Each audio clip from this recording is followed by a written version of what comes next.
छोटे से गांव की है जहां एक कुपुत्र का नाम मूजिया था। मूजिया का व्यक्तित्व इतना घातक था कि गांव वाले उससे डरते थे। वह गांव के आसपास के जंगल में अकेला घूमता था और अक्सर अजीब अजीब आवाजें करता था।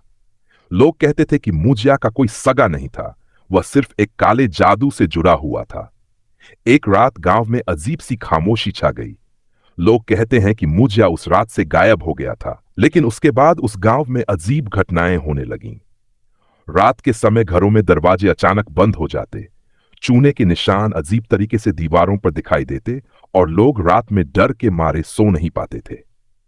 एक रात गांव के सबसे पुराने आदमी रामदीन बाबा ने यह देखा कि मूजिया का चेहरा एक पुराने खंडहर के पास कहीं छिपा हुआ था। बाबा ने उसकी शापित आत्मा को शांति देने की कोशिश की, लेकिन मूजिया की आत्मा इतनी काली थी कि उसने बाबा को भी डरा दिया। उस रात के बाद से गांव में कोई नहीं रहा और मूजिया की काली आत्मा का डर आज भी गांव वालों के दिलों में कायम है। लोग कहते हैं यदि कोई उस खंडहर के पास जाए तो मूजिया की आत्मा उसे सदा के लिए अपने साथ ले जाती है। वो खंडहर अब भी गांव के बाहरी इलाके में खड़ा है, लेकिन अब वहां जाने की किसी की हिम्मत नहीं होती। लोग कहते हैं कि रात के अंधेरे में अगर कोई उस खंडहर के पास से गुजरता है तो अचानक एक ठंडी हवा चलने लगती है और किसी के कानों में मूजिया की हंसी सुनाई देती है। कभी कभी वहां खड़ी एक पुरानी खिड़की से अजीब सी लाल रोशनी भी दिखाई देती है, जैसे किसी ने वहां मोमबत्तियां जलाई हो। एक दिन गांव में एक बाहरी आदमी आया जो शहरी था और उसे पुराने गांव की कहानियां सुनने में दिलचस्पी थी। उसने मूजिया की कहानी सुनी और खंडहर जाने का फैसला किया। गांव वालों ने उसे रोकने की कोशिश की, लेकिन वह नहीं माना। रात के समय वह खंडहर की ओर बढ़ने लगा।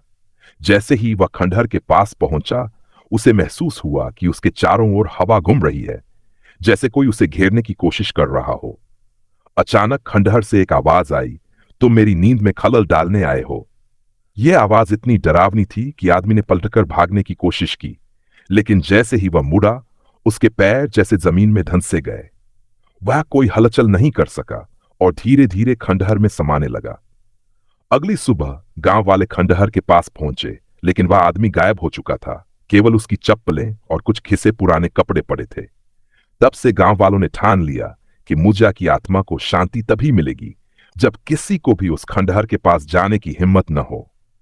लोग अब भी कहते हैं, अगर तुम मूजिया से बचना चाहते हो तो उस खंडहर से दूर रहो, क्योंकि वह तुम्हें कभी न छोड़ेगा। कुछ सालों बाद गांव में फिर से एक अजीब घटना घटी। एक रात गांव के पास स्थित जंगल में आग लग गई। गांव वालों ने आग बुझाने के लिए कई बार कोशिश की, लेकिन आग जैसे बुझने का नाम ही नहीं ले रही थी। सब परेशान थे क्योंकि यह आग धीरे धीरे गांव की ओर बढ़ रही थी और सब समझ नहीं पा रहे थे कि आखिर यह आग इतनी भयंकर क्यों हो गई है। तभी गांव के एक छोटे लड़के ने देखा कि आग के बीच से एक धुआं सा उठ रहा था। उस धुएं में से एक कटा फटा चेहरा दिखाई दिया, मूजिया का चेहरा। लड़का डरते हुए घर लौट आया और सबको बताने की कोशिश की कि मूजिया की आत्मा अब गांव में ही नहीं बल्कि जंगल में भी आ गई है। गांव वालों ने फिर से रामदीन बाबा के पास जाकर मदद मांगी। बाबा ने बताया कि मूजिया की आत्मा को शांति तब तक नहीं मिलेगी जब तक वह अपनी मृत्यु के कारणों का सामना न करे। मूजिया ने अपने जीवन में कई लोगों का नुकसान किया था और उसकी आत्मा का शांति पाने के लिए उसे अपने किए हुए कर्मों का पश्चाताप करना होगा।